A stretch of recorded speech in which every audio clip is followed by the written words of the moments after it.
Hello friends, स्वागत है आप सभी का आपके अपने यूट्यूब चैनल लर्निंग नीट पर। और जैसा कि आपको पता है, डेली सुबह आपकी 10 बजे की जो क्लास होती है उसमें देखते हैं हम हिंदी, संस्कृत और इंग्लिश तीनों लैंग्वेज को एक साथ। तो चलिए बिना टाइम वेस्ट किए क्लास स्टार्ट करते हैं। और जितने भी लोग जुड़ चुके हैं सबको गुड मॉर्निंग। चलिए ठीक है, तो फिर रिप्लाई करने के लिए रेडी जाइए लाइव चैट में। आज का जो पहला प्रश्न है वो है अद्यापि में कौन इसका संधि विच्छेद आप करेंगे तो क्या बनेगा। फटाफट से ऑप्शंस देखिए। अद्याधन पी, अद्यधन अपि, आधन द्यापि या फिर अधन द्यापि। बिल्कुल, तो यहाँ पे सही उत्तर जाता है आपका ऑप्शन नंबर बी, अद्यधन अपि। ये इसका सही आंसर हो जाता है। सुबह मैंने करंट अफेयर का जो है वीडियो अपलोड किया था 8 बजे। डेली 8 बजे करती हूँ अपलोड। उसका नोटिफिकेशन नहीं जा पाता है, आज शायद नहीं गया है, तो एक बार चेक कर लीजिएगा। सप्तविंशति हिंदी संख्या का रूप है क्या? 27, 17, 77, 47। सप्तविंशति, तो देखिए विंशति मतलब क्या होता है? 20 होता है। सप्त उसमें 7 और जोड़ दीजिए, बन जाएगा आपका ऑप्शन नंबर ए 27। ये करेक्ट आंसर हो जाता है। इनमें से कौन व्याकरण ग्रंथ नहीं है? काशिका वृत्तिः, रूपमाला, महाभाष्यम, सांख्यकारिका। मेरे ख्याल से नाम से काफ़ी हद तक समझ में आ रहा होगा कि कौन सा जो है व्याकरण ग्रंथ नहीं है। तो चलिए देख लेंगे उत्तर। यहाँ पे जो सही होता है वो हो जाता है आपका ऑप्शन नंबर डी, सांख्य कारिका। बाकी सारे हैं। इनमें से कौन सर्वनाम है? किम, एतद, अस्मद या फिर ये सभी।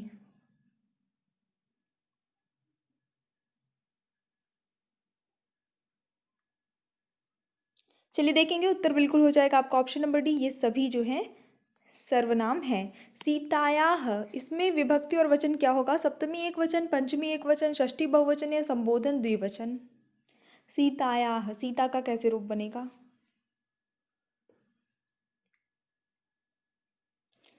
ओके, तो ठीक है, गेस किया है अगर आपने ऑप्शन नंबर बी, पंचमी एक वचन, बिल्कुल सही उत्तर है। अगला प्रश्न देखेंगे।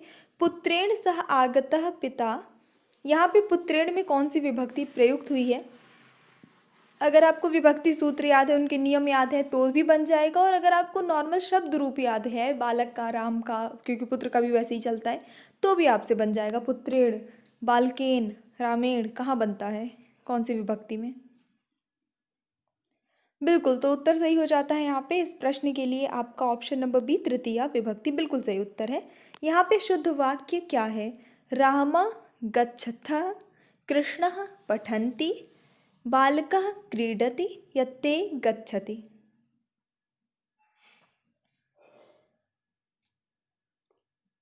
तो उत्तर यहाँ पे सही होता है आपका ऑप्शन नंबर सी, बालकः एक वचन है, क्रीडति एक वचन है, और प्रथम पुरुष के लिए जो प्रयुक्त होना चाहिए वही यहाँ पे धातु रूप प्रयुक्त हुई है।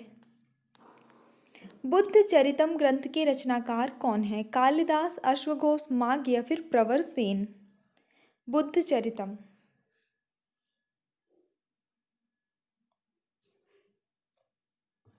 फेमस है। देखिए, हालांकि आपका जो है सिलेबस में, मैं फिर से रिपीट कर दूं कि संस्कृत ना तो इंग्लिश ना ही क्या बोलते हैं हिंदी, किसी के भी सिलेबस में आपके व्याकरण पोर्शन इंक्लूड नहीं किया गया है सुपर टेट के सिलेबस में। लेकिन इंग्लिश में तो नहीं पूछता है, पर संस्कृत और हिंदी में संभावना होती है कि ग्रंथों के रचयिता कौन है, ये सारी चीज़ें पूछी जा सके, क्योंकि पिछले सुपर टेट्स में भी पूछी गई हैं बिना सिलेबस में हुए भी। तो चलिए देखेंगे यहाँ पे जो उत्तर आपका सही होता है ऑप्शन नंबर बी हो जाएगा, अश्वघोष। बढ़ेंगे हमारे अगले प्रश्न की ओर। 10 कुमार चरितम पुस्तक के लेखक कौन हैं? बाणभट्ट, सुबंधु, जयदेव दंडी। 10 कुमार चरितम।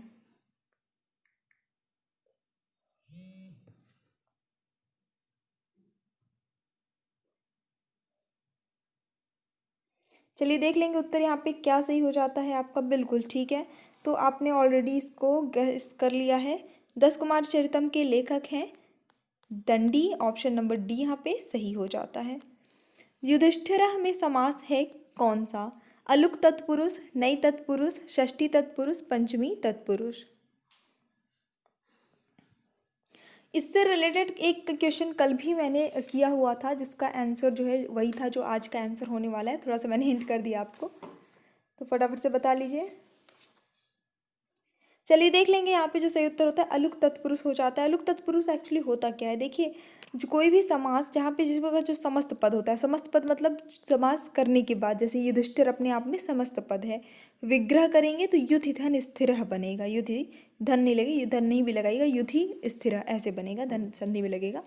तो यहाँ पे क्या है, अलुक तत्पुरुष वो होता है जहाँ पे समस्त पद में पूर्व की विभक्ति का लोप नहीं होता है, यानी जो विभक्ति आपके विग्रह में होती है वही आपके समस्त पद में भी होती है। जैसे मैंने बताया कि क्या है बनेगा आपका विग्रह इसका युधि स्थिरा। तो अब जब इसका समस्त पद बना तो भी विभक्ति में कोई परिवर्तन नहीं है, युधिष्ठिरा इस तरह से लगा हुआ है। एक और एग्जाम्पल इसका अंतेवासी बहुत फेमस है, तो ये आपका विग्रह हो जाता है अंते और वासी, और जब इसका समस्त पद आप लिखते हैं तो बस इसको एक साथ लिख देते हैं अंतेवासी। यहाँ पे भी पूर्व की विभक्ति का कोई लोप नहीं होता है। तो ये इस तरह के जो तत्पुरुष समास होते हैं वो अलुक तत्पुरुष समास कहलाते हैं। चलिए आ जाते हैं अब थोड़ा सा हमारे हिंदी वाले पोर्शन पे। रिक्त स्थान की पूर्ति करना है यहाँ पे। खंड काव्य में मुख्य चरित्र की किसी एक प्रमुख विशेषता का वर्णन या चित्रण होता है, इस वजह से होने के कारण अधिक क्या नहीं होता है। खंड काव्य में क्या अधिक नहीं हो पाता है, सात्विकता और विस्तार, विविधता का निस्तार, विविधता और विस्तार, या विविधता और संकुचन। क्वेश्चन पूछने का मतलब जो है थोड़ा सा ट्रिक, इसमें तरीका जो है उसने चेंज कर दिया है, पैटर्न चेंज है।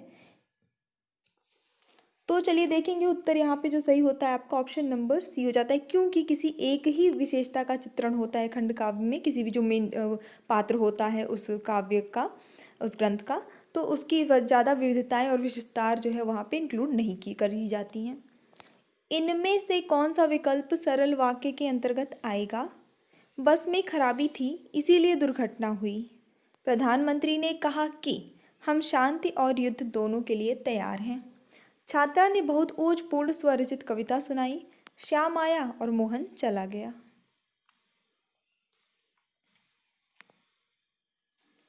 तो देखिए जहाँ कहीं भी इसलिए लिखा है, कि लगा है, और लगा है, लेकिन लगा है, ठीक है, तो वो सारे जो है आपके सरल वाक्य नहीं होता। ऑप्शन नंबर सी बिल्कुल जाएगा। छात्रा ने बहुत ओजपूर्ण स्वरचित कविता सुनाई, बिल्कुल सही उत्तर सभी का। अगला देख लेते हैं। केश का पर्यायवाची शब्द नहीं है क्या। कुंतल, कच, शिरोरूह, सरोरूह। जो नहीं होगा वही बताना है, तीन है एक नहीं है कोई। बिल्कुल ऑप्शन नंबर डी जो है सरोरूह नहीं है, बाकी सारे ही हैं। वह खंबा गिर जाएगा, यहाँ पे कौन सा विशेषण प्रयुक्त हुआ है। प्रत्येक बोधक विशेषण, निश्चित परिमाणवाचक विशेषण, निश्चयवाचक सार्वनामिक विशेषण, संबंधवाचक सार्वनामिक विशेषण। वह खंबा गिर जाएगा, गिर जाएगा मतलब गिर ही जाएगा, ठीक है, निश्चय है तो एक तो निश्चयवाचक तो हो गया। अब यहाँ पे खंबा के लिए क्या वर्ड यूज़ किया गया है, एक सर्वनाम बस यूज़ किया जा रहा है कि वह खंबा, कौन सा खंबा गिर जाएगा, वह खंबा गिर जाएगा। लंबा खंबा, छोटा खंबा, बड़ा खंबा, इससे कोई मतलब नहीं, ठीक है, ऐसा कोई विशेषण शब्द यूज़ नहीं किया गया है। तो यहाँ पे ऑप्शन नंबर जो है आपका सी जाएगा, निश्चयवाचक सार्वनामिक विशेषण, ये सही उत्तर इसका हो जाएगा। अपादान कारक युक्त वाक्यांश है कौन सा यहाँ पे। भस्म से आवृत्य, मेघों से आच्छादित, पद से च्युत, या फिर कष्ट से साध्य। सब में से लगा हुआ है, लेकिन अपादान कारक वाला से कहाँ पे है ये आपको बताना है। तो अपादान का मतलब क्या, अपादान में से यूज होता है अलग होने के अर्थ में, तो जहाँ पे यहाँ पे कुछ अलग होने का सेंस जहाँ पे आ रहा हो वही वाला आपका सही उत्तर होता है। ऑप्शन नंबर सी हो जाता है, पद से च्युत, यानी पद से अलग, जिस पर पोस्ट पर है वहाँ से अलग होना, छोड़ देना। तो यहाँ पे आपका ऑप्शन नंबर सी अपादान कारक युक्त वाक्यांश है। इनमें देशज शब्द है कौन सा। झोपड़ी, अफीम, पानी, तमाशा।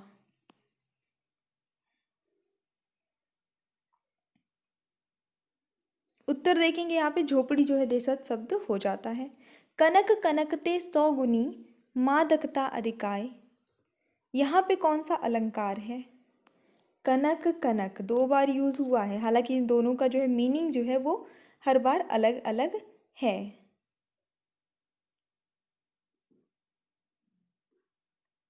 बहुत ही फेमस है ये, तो सबको बनता होगा। चलिए देख लेते हैं यहाँ पे जो इसका सही आंसर है वो क्या हो जाता है।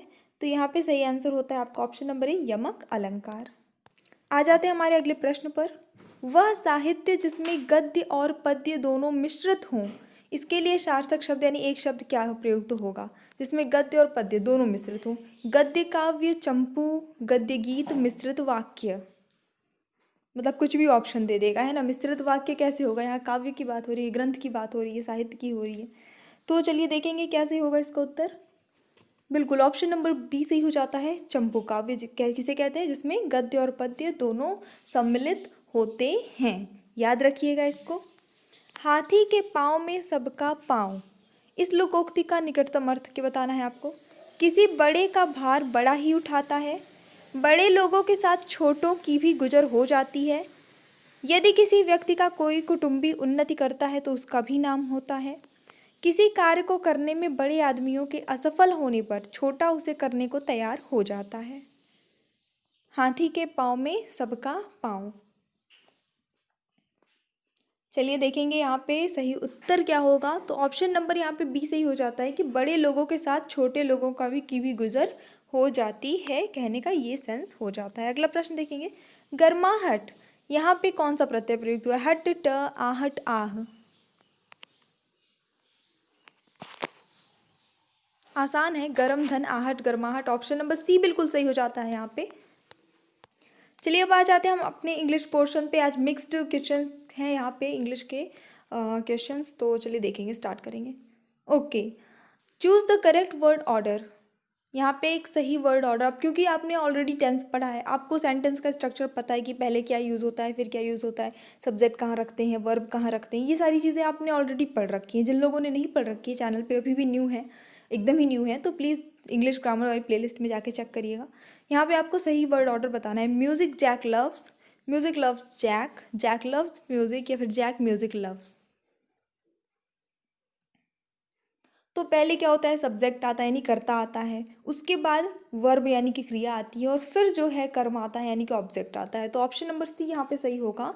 जैक लव्स म्यूजिक, यानी कि जैक जो है वो म्यूजिक से, संगीत से प्रेम करता है। यहाँ पे आपको सही आंसर, एकदम बेस्ट आंसर क्या रहेगा? मान लीजिए किसी ने आपसे पूछा what is your city like, what is your city like, अब आप उसको इंग्लिश में क्या रिप्लाई देंगे? I have no idea, it's small but nice, I like it a lot, I don't like it. एकदम परफेक्ट आंसर क्या होगा? Common sense भी यहाँ पे लग रही है, आपका व्यू भी पता चलेगा कि आप कैसे आंसर्स पे बिलीव करते हैं। ग्रामेटिकली सारे आंसर सही हैं, आप इसमें से कुछ भी आंसर दे सकते हैं, ठीक है, लेकिन बेस्ट आंसर आपको देना है। तो चलिए देख लेते हैं यहाँ पे जो सही आंसर होगा वो क्या होता है आपका। ऑप्शन नंबर बी हो जाएगा, इट्स स्मॉल बट नाइस। देखिए सबसे बड़ी बात है कि आपको अपनी सिटी के बारे में जो है, ये तो आप कह नहीं सकते कि मुझे पता ही नहीं है मेरी सिटी कैसी है, ठीक है। आई डोंट लाइक इट, मुझे पसंद नहीं है, ये भी कोई नहीं पूछ रहा है आपसे कि आपको सिटी को आप पसंद करते हैं कि नहीं पसंद करते हैं, ये नहीं पूछा जा रहा है। यहाँ ये पूछा जा रहा है लाइक का जो यहाँ पे सेंस है, उसका मतलब है आपका शहर कैसा है, आपका शहर कैसा है। तो आप ना तो ये बोलेंगे कि मुझे नहीं पता, ना तो आप ये बोलेंगे कि मुझे नहीं पसंद, ना तो आप बोलेंगे कि मुझे बहुत पसंद है, क्योंकि यहाँ पसंद की बात तो पूछी नहीं जा रही है कि आपको पसंद है कि नहीं है, यहाँ पे पूछा जा रहा है कि कैसा है। तो इन जितने ऑप्शन हैं उनमें से ये वाला सही आता है कि यहाँ पे डिस्क्रिप्शन दिया जा रहा है कि ये छोटी हमारे शहर जो है छोटा है लेकिन अच्छा है। Identify the adverb in the given sentence. The wicked boy slapped the girl loudly. Adverb यहाँ पे इस सेंटेंस में क्या है? एडवर्ब मतलब क्रिया विशेषण, जो क्रिया की विशेषता बताता हो।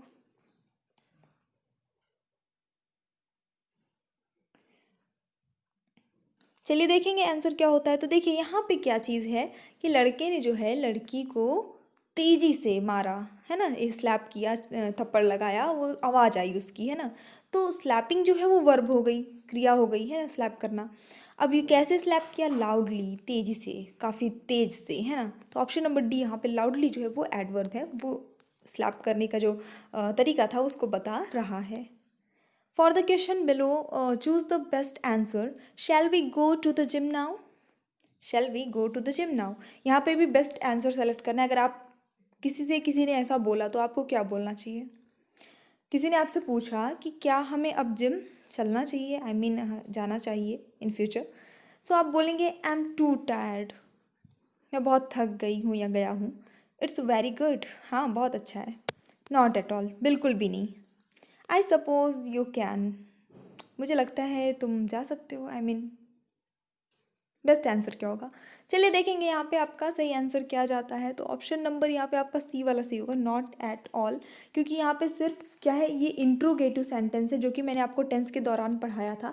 शेल लगा है सबसे पहले हेल्पिंग वर्ब से जब कोई क्वेश्चन स्टार्ट होता है, तो उसका उत्तर सिर्फ हाँ या ना में ही दिया जाता है।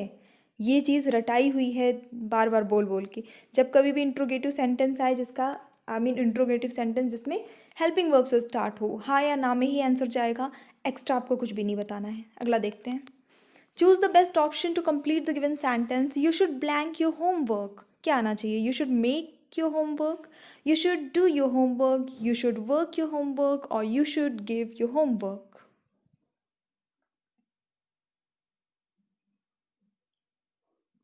सो ऑफ कोर्स तुम्हें अपना होमवर्क करना चाहिए, इसका ये सेंस निकलेगा। ऑप्शन नंबर बी बिल्कुल सही है सभी का, डू, ये वाला सही है। Choose the correct word order. यहाँ पे भी वर्ड ऑर्डर बताना है आपको जैसा फर्स्ट क्वेश्चन में था।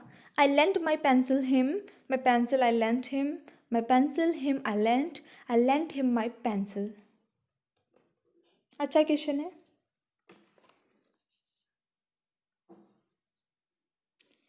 तो चलिए देख लेंगे यहाँ पे जो आपका सही आंसर हो जाता है वो क्या हो जाता है।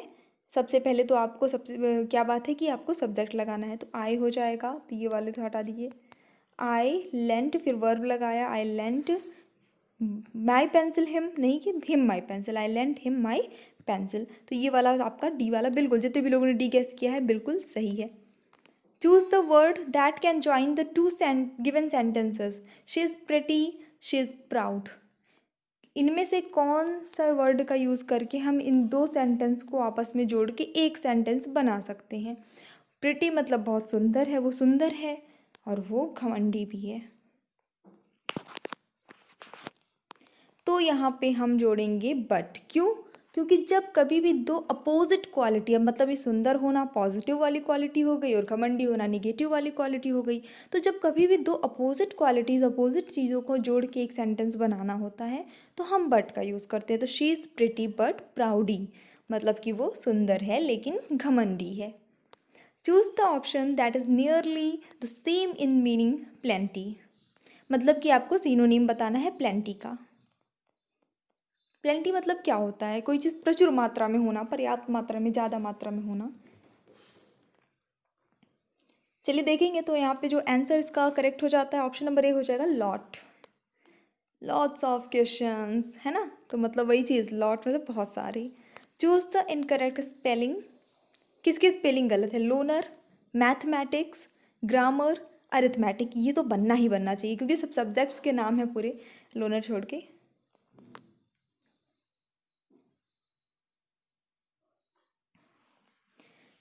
चलिए देखेंगे यहाँ पे जो सही आंसर होता है आपका इस क्वेश्चन के लिए वो हो जाता है ऑप्शन नंबर बी, मैथमेटिक्स की जो यहाँ पे स्पेलिंग है वो गलत है। इसकी सही स्पेलिंग क्या होगी एक्चुअली?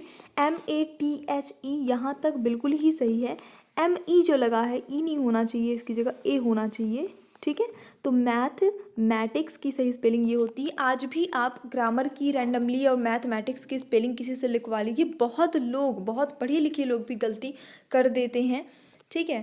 तो मैथमेटिक्स, ग्रामर, ग्रामर में क्या जनरली लोग मिस्टेक करते हैं, ये एक ही जगह ई लगा देते हैं काफ़ी सारे लोग।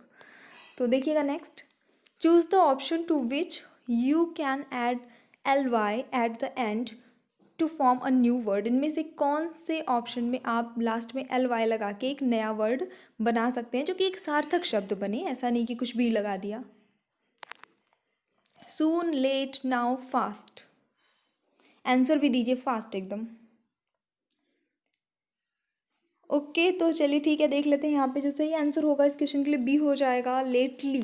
ये सही आंसर हो जाता है। बेसिकली हम इसके साथ ये LY यूज़ करते हैं। सो ये हमारा छोटा सा सेशन था, मुझे पूरी उम्मीद है आपको पसंद आया होगा। पसंद आया तो लाइक करिए, शेयर करिए। आप चैनल पे न्यू है तो प्लीज़ सब्सक्राइब भी करके जाइएगा।